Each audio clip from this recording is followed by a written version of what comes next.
Начальнику Генерального штаба перевести силы сдерживания российской армии в режим, в особый режим.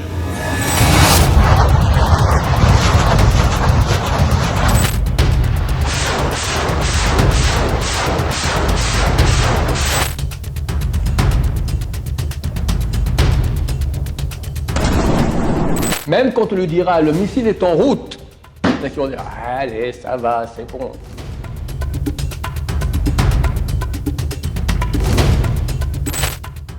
Tu vas faire dodo, tu lèves le matin, il n'y a plus rien. On est au bord d'une guerre atomique.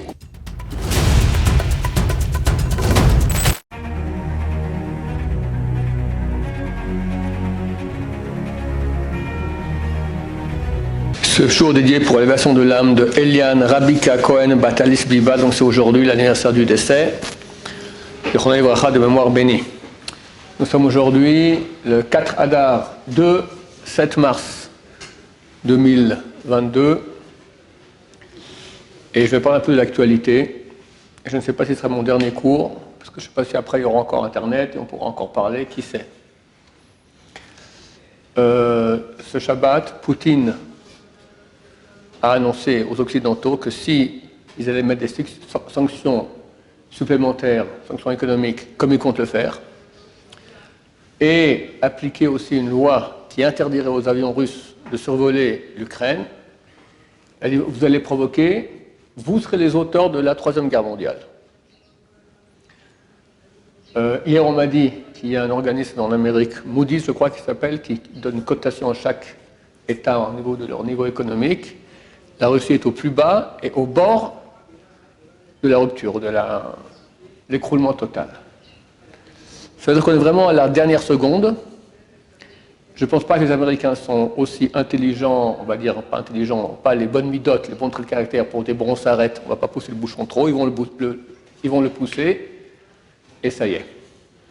Je peux me tromper, mais les textes de la Torah nous montrent qu'on va vers cela. On parle de guerre dans la 7e année, on parle de 2/3 du monde qui disparaissent. Quelqu'un m'a dit qu'il y a eu une émission en télévision en Amérique aussi, une simulation de guerre atomique. Ça prend 45 minutes. Il m'a dit 550 millions de morts et après en quelques temps, 2/3 du monde qui disparaissent par famine, maladie, etc. C'est exactement les chiffres qui sont écrits dans la Torah.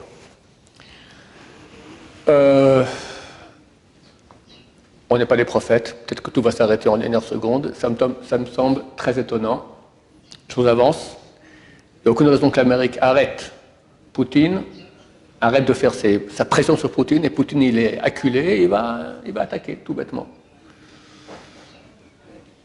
Ce qui m'étonne fortement, c'est la nonchalance des gens. On ne sait pas encore si dans quelques jours le monde existera et s'il existera. Certainement pas comme aujourd'hui. Et la vie continue. La vie continue. C'est complètement... Alors j'ai pensé à un verset cité beaucoup par les Moussa, c'est dans Michelet, chapitre 22, verset 3, il dit « Arum ra venistar ». L'homme avisé aperçoit le danger et se met à l'abri. « Uptaim avru venenashu ». Et les ptaim, les petits, alors on va traduire en bon français les niais, d'accord, les idiots. Et ptaim vient du mot petit, pété en hébreu. Passent outre et sont punis. Les gens avisés voient le danger et se mettent à l'abri. Si cette guerre a lieu, guerre atomique, qu'est-ce qu'on doit faire? Alors, il est clair que, d'après nos textes, Hachem veut faire basculer le monde dans un monde de bien, un monde de vérité, il n'y a plus de place au mensonge, il n'y a plus de mal, terminé. Le seul moyen de passer dans ce monde, c'est de se brancher avec Hachem.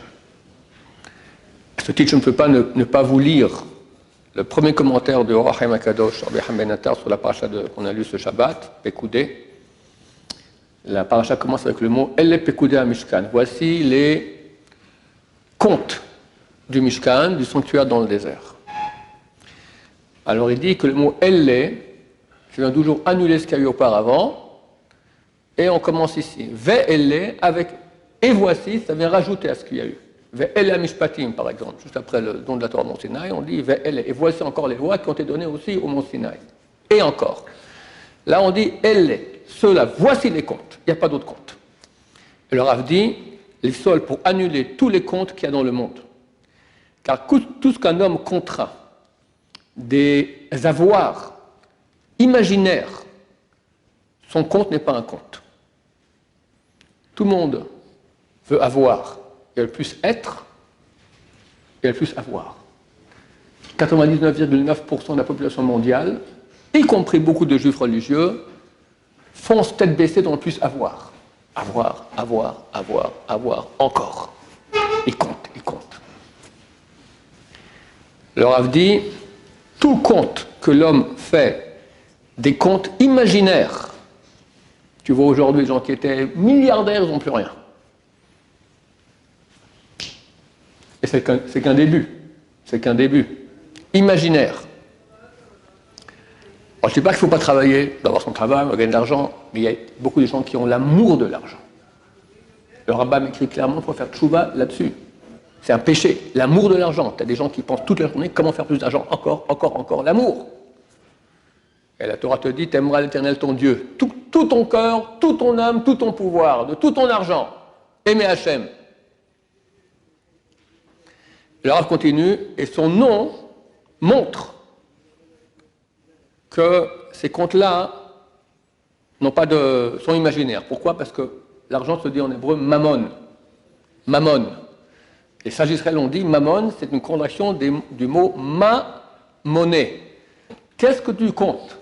Qu'est-ce que tu comptes? Qu'est-ce que tu as compté ces trucs-là? C'est rien. Habibi, c'est rien, la vie passe, tchic-tchac. Fini. Et après, tu restes dans l'infini. Et qu'est-ce qu'on a dans l'infini? Le vrai vie infini, jamais ça s'arrête. Les mitzvot que tu as fait ici, à quel point tu étais branché avec Hachem, pas ces bêtises. Alors, je ne dis pas à tout le monde de quitter tout, venir à la yeshiva, mais dans la tête, penser qu'est-ce qui est accessoire, qu'est-ce qui est, après tout, c'est une punition. Dieu nous a punis, l'humanité. Tu mangeras du pain à la sueur de ton front. Tu veux encore de la punition, et encore de la punition, et encore, et un bac plus 10.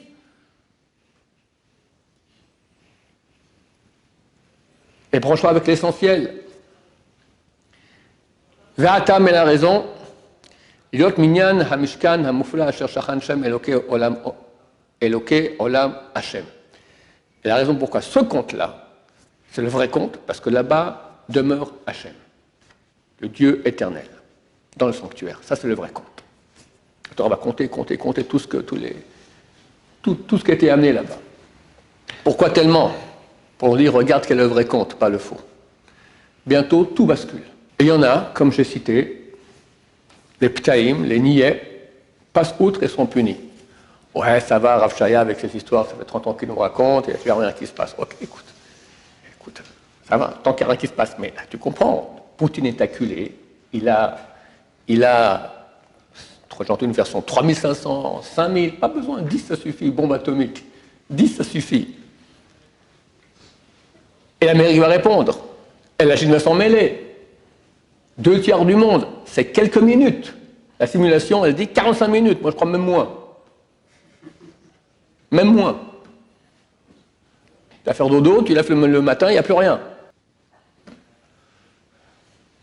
Même que, ici en Israël, on a la chance, on a des sirènes. On peut au moins commencer à prier, je dis bien prier, pas aller à l'abri. L'abri aussi, mais prier.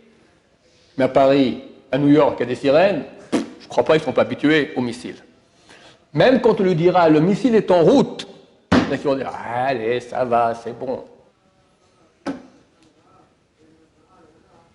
Les ptaïm, les petits, passent outre et ils sont punis. Maintenant, c'est dommage de commencer à se réveiller quand il y a la sirène, si on l'entend, et que le missile il est en route. Ça peut être un peu trop tard. Pas forcément, on va voir. Mais il faut commencer déjà dès maintenant. Tu veux survivre? Et là, j'appelle tous ceux qui nous écoutent, les juifs et les non-juifs. Je peux me tromper. Et on peut me citer prophète de mal. Tous les prophètes étaient des prophètes de mal. Toujours disaient ça allait très mal, les gens faisaient le tchouva, et pour finir, quand ils faisaient le tchouva, le mal était annulé. Mais là, je pense que c'est vraiment parti. Donc ça aura lieu. Et c'est marqué que ça aura lieu. Comment faire pour être sauvé?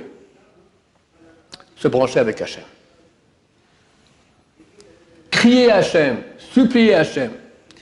Et bien sûr, comme j'ai déjà dit un cours dernièrement, être conséquent. Tu ne peux pas appeler Hachem avec une goya dans tes bras. Tu ne peux pas appeler Hachem en regardant un film X. Tu ne peux pas appeler Hachem en étant Mechalel Shabbat. Tu ne peux pas appeler Hachem en mangeant non cachère. Il faut être conséquent. Celui qui peut changer du tout au tout, qui change. C'est dur, mais au moins qu'il avance, qu'il montre, et qu'il supplie Hachem. C'est marqué, tout celui qui invoquera Hachem sera sauvé. Maintenant, c'est au Goïm. Les Goïm m'ont écrit, qu'est-ce qu'on doit faire pour être sauvé? D'abord, quitter les religions mensongères, en tout cas la chrétienté. Dû à la haine de l'idolâtrie. La chrétienté, c'est de l'idolâtrie. Et un non-juif doit faire cette loi de Noé dans laquelle il y a l'interdiction de pratiquer l'idolâtrie. Et commencer à pratiquer cette loi et invoquer le Dieu d'Israël, normalement, tu es sauvé. S'il y a 2 tiers qui disparaissent, il y a 1 tiers qui reste. Il faut bien qu'il y ait un tiers, c'est quand même pas mal, quelques milliards.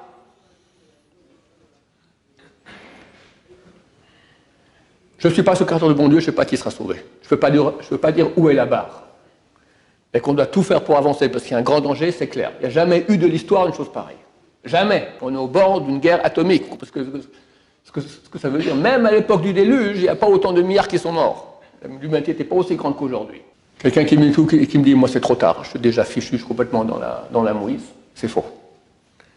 Le Gemara, traité Kiddushin, page 49b, qui dit, si un homme dit à une femme, je te marie, elle lui met la bague, mais à condition que je sois riche.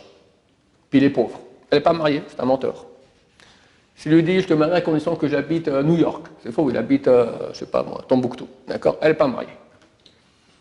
Si c'est un rachat, un mécréant, et il met la bague à la femme, lui dit, je te marie à condition que je sois un tzaddik gamour, un juste parfait. Elle est mariée. Pourquoi? C'est un rachat gamour, c'est un mécréant parfait. Peut-être il a pensé faire tchouva. Il a eu une pensée de tchouva. Dieu, je regarde ce que j'ai fait, je veux changer. Je change. Il n'a rien fait encore. Il n'a rien fait. Avec le piercing, le punk, le machin, qu'est-ce que j'en sais, son portable tordu, d'accord. Mais il dit, je veux changer, je change. Même quand le missile il est en route, tu fais ça, tu peux être sauvé. Tu peux être appelé tzaddik gamour. Tzaddik parfait. Mais n'attends pas que le missile il arrive. Parce que celui qui dit, je vais faire les 400 coups, et après je fais tchouva, on l'empêche de faire tchouva. Si quelqu'un veut faire partie des personnes avisées, des haroum rara, l'avisé qui a vu le danger, qui commence aujourd'hui, maintenant, à faire tchouva, il n'y a pas d'autre solution. Il n'y a pas d'autre solution. Prier, invoquer, supplier, comme on fait, on parle en français. Dieu, s'il te plaît, sauve-moi. Je t'en supplie. Je veux faire partie de toi. Je comprends que c'est toi la vraie réalité. Tout le mensonge, j'en veux pas. Et commence à pratiquer ce que tu peux pratiquer, ce que tu sais pratiquer. Rav Yitzhak Yosef, le grand ban d'Israël, le fils de Rav Yosef Zatzal, il a lancé un appel que tous les étrangers viennent en Israël. C'est clair qu'en Israël, ce sera beaucoup plus sécuritaire. C'est clair. Mais pas tout le monde peut. Pas tout le monde peut. Et quoi, il y a suffisamment d'avions pour tout le monde. Si tu peux venir maintenant, je ne sais pas, une dizaine de jours, je ne sais pas quand ça va commencer, mais ça a l'air d'aller très très vite. Et on parle maintenant de Parashat, ce Shabbat, c'est Parashat Zachor, on parle de la fin de Amalek, après c'est Purim, c'est encore la fin du mal, d'accord? Ça se peut tout à fait que ça ait lieu dans ces jours-ci. Ça se peut, je ne suis pas prophète. Celui qui peut venir maintenant, des fois on ne peut pas quitter le travail, prends 10 jours de congé comme ça, d'urgence, comme si tu es tombé malade, tu as le corona, tu as une grippe, d'accord? Hop, tu viens ici, peut-être tu vas sauver ta peau, qu'est-ce que j'en sais? Les autres qui ne peuvent vraiment pas, comme j'ai dit, pas besoin d'être en Israël pour être sauvé. En Israël, ça sera beaucoup plus facile. Mais ce n'est pas qu'en Israël qu'on sera sauvé. Appeler Hachem, faire tchouva, même penser qu'on va faire tchouva. Bil'am, il va pour maudire le peuple d'Israël. Et un ange se dévoile pour le tuer. Il dit Khatati, j'ai péché. Et ça a même empêché qu'on le tue. Il continue après, il continue dans sa mauvaise voie. Mais rien que le fait de dire j'ai péché, je regrette. Voilà, je crois qu'on est arrivé à l'époque, la deadline, où le monde va basculer du mensonge dans la vérité, et le seul moyen de passer, de survivre, c'est se brancher avec la vérité. Que nous êtes tous à faire partie de ces gens-là. Maintenant, chacun de vous et de nous avons des membres de la famille qui sont encore loin de Torah. Qu'est-ce qui se passera avec eux? Je ne sais pas. C'est clair que les prières qu'on peut faire pour eux et notre mérite peut rebondir sur eux. Il y a une Gemara dans le traité Sanhedrin, je me souviens bien, c'est la page 111, qui dit que Resh Lakish a dit, il y a un verset qui dit, un par famille, deux par ville et deux par famille seront sauvés. Tout le reste, quick. Alors Rabbi Yochanan, qui était le compagnon d'études de Resh Lakish, et son rave au début, il a dit, Dieu n'aime pas que tu parles comme ça. Dis, un par ville et deux par famille, sauve toute la ville, toute la famille. Il y a une notion pareille, que le mérite d'une personne peut sauver les proches géographiques, familiers de cette personne-là. Maintenant, dans quelle mesure, j'ignore.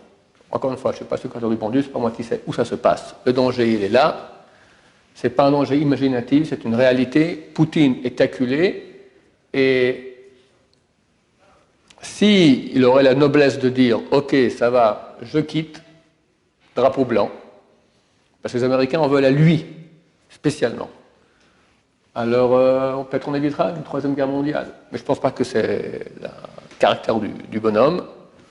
Donc il va continuer, en accusant à tort, ou peut-être pas à tort, que les Américains l'ont poussé à bout à rentrer en guerre, qui sera la troisième guerre mondiale atomique, et là c'est la fin. En tout cas, d'après nos textes, depuis toujours, on en parle. J'ai déjà parlé du Rav Yeshua Eshel de Apta, qui a dit, il y a 2-3 siècles, il a dit qu'à la fin des temps, les peuples voudront rentrer en guerre, ils vont tout faire pour pas rentrer en guerre, mais pour finir, ça aura lieu. Par la touffe de leurs cheveux, Dieu les fera rentrer dans cette guerre, pour que tout le mal soit éradiqué du monde, et il ne reste plus que le bien, l'époque messianique. Donc c'est censé arriver. Je pense qu'on y est, je peux me tromper, mais tout nous montre que c'est pour très très bientôt, et comme j'ai dit, je ne sais même pas s'il y aura encore Internet, je pense que non. Donc profitez des derniers mots que je puisse dire encore online. Baruch Adonai, l'olam, amen va amen.